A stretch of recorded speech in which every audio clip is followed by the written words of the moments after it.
First of all, I'd like to thank my joint author for her thoughtful commentary and what she added. I also want to address two quick items that I think it's important for people to understand. The people that are serving in the SHU, the Secured Housing Unit, are going to be released into our communities.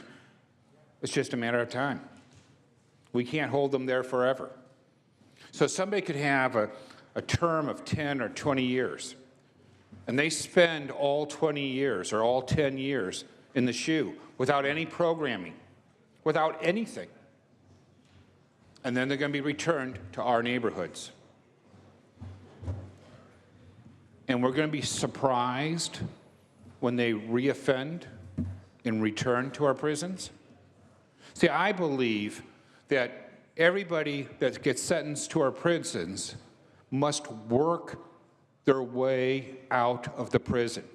They must show that they have a change of heart. They must demonstrate that they've improved themselves, that they've given themselves a fighting chance to make it on the outside without returning to crime. And I think that if our opinion is that we just want to throw people in jail and lock the key and forget about them, that's one strategy. But if we want to empower those people to have some chance at a productive life in society, instead of this turntable that keeps releasing them and then reincarcerating them, then we've got to change what we're doing. And we need data to figure out what works and what doesn't. But the strategy of just throwing the key away and leaving these people to rot doesn't make any sense to me. Now look, there are serial murderers.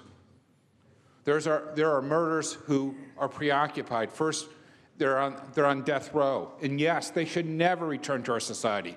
They will never improve. Or they have some psychological problem and they can never overcome that. There are some people that are evil to their core. But that's not who I'm talking about. I'm talking about those prisoners who are going to be released. Maybe not today, but some tomorrow in the future, they will be released. And the question of us is, do we allow them to come out without any programming, or do we create a system that rewards those who work to improve themselves and who want to return to society as productive citizens? And I believe in punishment, but I also believe in redemption.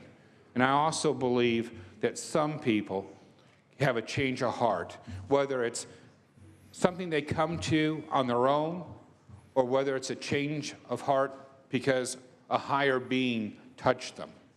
Either way, I want to give them a fighting chance to do the right thing. And I think that our communities deserve to have people coming out of our prisons who want to do the right thing. I don't want to release these people when I know that they have next to no chance of living life as a productive citizen. I don't want to put criminals into our streets that are going to reoffend. And none of these choices are easy. But I certainly understand how this is a difficult vote for my Republican colleagues, and I am not offended if you have to vote no, and I certainly appreciate it, and I certainly appreciate that we got to be tough on crime, and I'm not advocating for that, but there has to be additional answers, and I'm searching for those answers, and I want to thank my joint author for working so closely with me. I urge and I vote.